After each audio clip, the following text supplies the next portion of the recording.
Orang Wahabi kalau dalil ya pakai hadis sahih Bukhari lah. Pengapesannya orang NU itu hadis sahih. Jadi ya kasihan Imam Bukhari. Sebenarnya Imam Bukhari itu tidak milik mereka.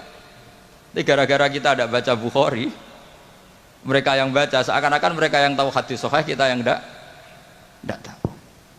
Ini penting saya utarakan sehingga saya masih punya rencana nanti baca Bukhari. Karena ya supaya mereka tahu kalau Bukhari itu milik kita, tidak milik mereka atau milik semua orang Islam. Akhirnya apa yang terjadi sekarang? Kita umatnya Rasulullah diadili oleh dawahnya Rasulullah sendiri. Saya sering ketemu mereka yang takfiri bilang ini kafir Pak, hadisnya ini. Saya bilang gini, laukana Rasulullahi hayyan lama rodiya ayyufarraqa huwa wa ummati. Andaikan Nabi itu hidup, pasti tidak ridho beliau kamu pisahkan dengan umatnya. Kamu mengkafir-kafirkan orang lain berdasar hadisnya Kanjeng Nabi. Itu artinya kan apa? Nabi kamu pisahkan dengan umatnya berdalil dawuhnya Nabi sendiri. Kebayang nggak kamu memisahkan Badawi dari santrinya berdasar dawuh Badawi sendiri? Semua nabi, semua kiai, semua wali itu asadun nasi syafaqatan li ummatihim. Orang yang sangat sayang kepada umatnya.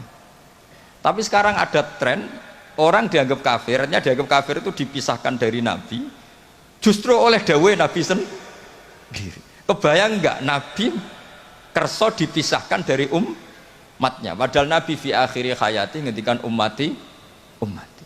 Bahkan yang maksiat saja kata Nabi masih ngendikan syafaati li ahlil kabair min ummati. Nanti jatah syafaat saya tak kasihkan umat-umatku yang amalnya tidak karu-karuan, kira-kira gitu terjemahnya.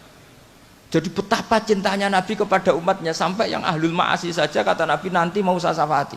Karena Nabi nggak mau terpisah dari umatnya.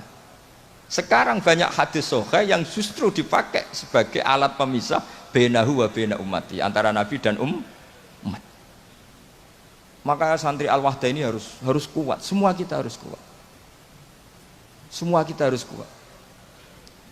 Caranya gimana? Yang ngaji tadi, ngaji pakai guru.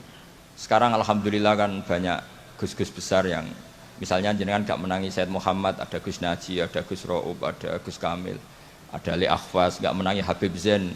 Gus Zaki dulu lama ngaji Habib Zain, gak menangi Said Romdon Al-Buti, banyak santrinya di Indonesia itu luar biasa. Gak ada ulama top internasional yang sanatnya nggak ada di Indonesia. Misalnya nggak sempat ngaji Habib Umar, banyak orang yang ngaji Habib Umar. Keluarga besar Solo, keluarga besar pondok-pondok banyak ngaji Habib Umar. Jadi Indonesia itu gampang sekali ngakses sanat-sanat kelas dunia. Apalagi Musnidul Alam itu juga orang Indonesia, Syekh Muhammad bin Isa Al-Fadani. Jadi kalau orang Indonesia tidak pinter tuh kebangetan lah kira-kira seperti itu. Karena gampang sekali ngakses sanat-sanat itu. Tapi sanad ini pula yang mulai hilang dari pondok-pondok pesantren, jarang yang mau menekuni. Makanya saya ingin sekali bahwa sanad-sanad ini terus kita jaga. Karena setelah sanad ini terjaga, itu gampang sekali melogika kebenaran.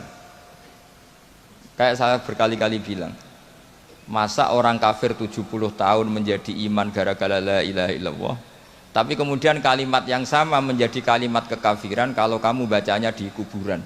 Jadi kalau orang NO tahlil itu kafir, jaluk kuburan. Itu kata Said Muhammad dulu kalau guyon masyhur itu.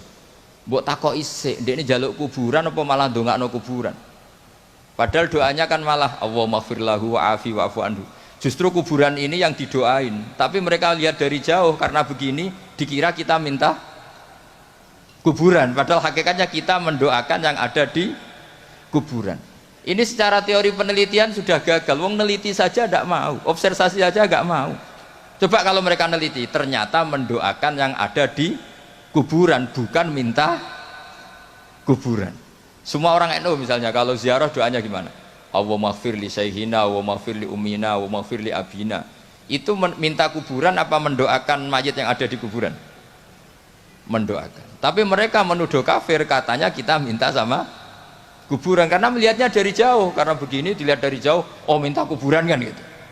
Ini secara penelitian kan sudah kacau. Dan makanya saya minta sekali tradisikan tahqiq dan sanad-sanad yang mudah kita dapat, semoga diakses, dimuasalah secara baik, disambung secara baik.